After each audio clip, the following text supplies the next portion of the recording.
आज सवाल यह है कि सूचना के अधिकार को क्या सूचना ना देने का अधिकार बनाया जा रहा है। राइट टू इंफॉर्मेशन एक्ट जो एक क्रांतिकारी कानून था जिसने इस देश के लोगों को यह ताकत दी कि वो अपनी सरकार से जवाब मांग सके, क्या उसको निष्क्रिय करने का षड्यंत्र रचा जा रहा है? और हाँ, इसका जवाब बिल्कुल हाँ है। अगर सरकार का बस चले तो ये जो सूचना का अधिकार है, ये सूचना ना पाने का अधिकार जरूर बन जाएगा। अगर सरकार का बस चले तो संभवतः अगली बार आपको मंत्रालयों से, डिपार्टमेंट से, सरकार से जो आंकड़े, जो जानकारी चाहिए वो नहीं मिलेंगे। अब ध्यान से सुनिएगा ऐसा क्यों कहा जा रहा है। सबसे पहला सवाल, आरटीआई को कैसे निष्प्रभावी बनाया जा रहा है? आरटीआई को टूथलेस बनाने का, इनइफेक्टिव बनाने का, निष्प्रभावी बनाने का काम ऐसे किया जा रहा है कि आरटीआई 2005 की जो एक्ट है उसको DPDP act 2023, digital personal data protection act 2023 से संशोधित करके निष्प्रभावी बनाया जा रहा है। अब दूसरा सवाल, ऐसा कैसे किया जा रहा है? डीपीडीपी 2023 से कैसे किया जा रहा है? आरटीआई एक्ट 2005 के सेक्शन 8(1)(j) में निजी इंफॉर्मेशन के बारे में कुछ बातें बताई गई हैं। संशोधन के माध्यम से डीपीडीपी 2023 से संशोधन किया गया और उसके माध्यम से अब यह सुनिश्चित किया गया है कि कोई भी निजी जानकारी, कोई भी व्यक्तिगत जानकारी नहीं दी जाएगी। यह असल में कुछ नहीं, ये गोपनीयता के पीछे छुपकर सूचना पर प्रतिबंध लगाने का तरीका है। अब आप संभवतः ये जरूर पूछिएगा कि जब ऐसा होगा तो अभी हंगामा क्यों हो रहा है? क्योंकि digital personal data protection act तो 2023 का है। बिल्कुल सही है। ये डीपीडीपी एक्ट 2023 संसद में तब पारित हुआ था जब अधिकांश सांसदों को, आपको याद है, बड़ी संख्या में निलंबित कर दिया गया था। सरकार ने इसके नियम, इसके रूल्स नोटिफाई नहीं किए थे और उसको सार्वजनिक पटल पे रखकर परामर्श मांगा गया जनता से। एक पब्लिक कंसल्टेशन किया जाता है, उसकी तारीख आज खत्म हो रही है पब्लिक कंसल्टेशन की। तो सरकार का अगर बस चलेगा तो ये जो कानून है, ये इसके रूल्स नोटिफाई हो जाएंगे और जो आरटीआई 2005 का है वो पूरी तरह से निष्क्रिय हो जाएगा। आप सरकार से सवाल जवाब नहीं मांग सकते हैं। अब सवाल यह भी उठता है कि आरटीआई में इतनी बड़ी बात क्या? आरटीआई महत्वपूर्ण क्यों है? आरटीआई एक क्रांतिकारी अधिनियम है, एक क्रांतिकारी कानून है जिसने इस देश के लोगों को ताकत दी कि वो सरकारों से जवाब मांग सके, वो सूचना मांग सके। इस देश की गवर्नेंस को ट्रांसपेरेंट बनाया, पारदर्शिता लाए और साथ ही साथ सरकारों को जवाबदेह बनाया, जो एक लोकतंत्र में होना चाहिए।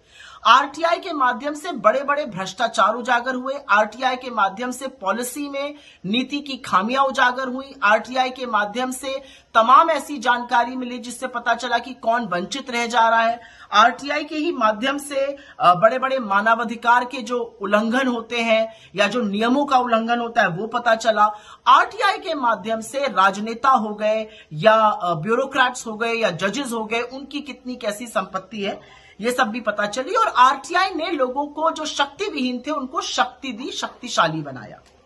अब सवाल ये पूछा जाएगा कि क्या लेकिन आरटीआई में वास्तव में निजी जानकारी या व्यक्तिगत जानकारी देकर उल्लंघन किया जा रहा था? कतई नहीं, ये सफा सफेद झूठ है।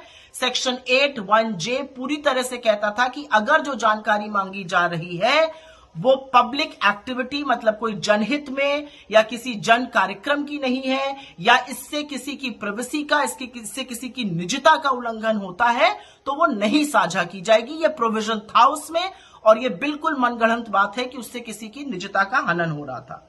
तो क्या होगा अगर आरटीआई कमजोर हो जाएगा?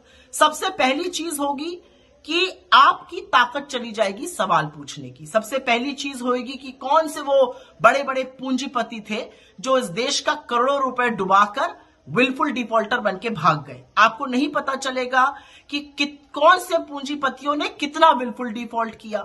आपको नहीं पता चलेगा कि बैंक ने किन बड़े बड़े पूंजीपतियों की, क्रोनी कैपिटलिस्ट के कितने बड़े बड़े लोन माफ किए। आपको नहीं पता चलेगा कि नौकरशाहों की, जजेस की, नेताओं की अपनी आय से कहीं पर कितनी बड़ी संपत्ति है। आपको लाभार्थी नहीं पता चलेंगे। आपको मनरेगा में किसको कितने दिन काम दिया जा रहा है ये नहीं पता चलेगा। आपको राशन की दुकानों से किसको कितना राशन दिया जा रहा है, सरकारी योजनाओं के कौन लाभार्थी हैं, कौन उससे छूटे जा रहे हैं। तमाम ऐसी चीजें हैं जो जनता की पहुंच से, जनता की सूचना के अधिकार से बाहर हो जाएंगी। अब एक सवाल बार बार उठता है कि क्या ट्रांसपेरेंसी मतलब पारदर्शिता और निजता प्रिवेसी एक दूसरे के विरोधाभास में है? बिल्कुल नहीं। किसी भी डेमोक्रेटिक सोसाइटी में पारदर्शिता और निजता एक साथ हमें हमारे फंडामेंटल राइट्स दिलाते हैं और लोकशाही में ऐसा होना चाहिए। मैं अंत में सिर्फ इतना कहना चाहती हूं कि डीपीडीपी अधिनियम 2023 के द्वारा जो आरटीआई एक्ट 2005 में संशोधन किया गया है, उससे आपके हक, आपका सूचना मांगने का अधिकार, आपकी जवाब मांगने की शक्ति छीन ली जाएगी। और एक बात याद रखिएगा, हम इस देश के नागरिक हैं, इसलिए हमारे हाथ में ये ताकत है। हम इस देश के नागरिक हैं, इसलिए हमें जानने का अधिकार है। अपनी पाई पाई का हिसाब हम मांग सकते हैं। अपने नेताओं को, अपने नौकरशाहों को, अपने जजेस को हम जवाबदेह बना सकते हैं। जिस दिन ये अधिकार छीन लिया जाएगा, आप एक राजा की प्रजा बन जाएंगे और उसके राजे रजवाड़ों की तरह सिर्फ नारेबाजी करिएगा।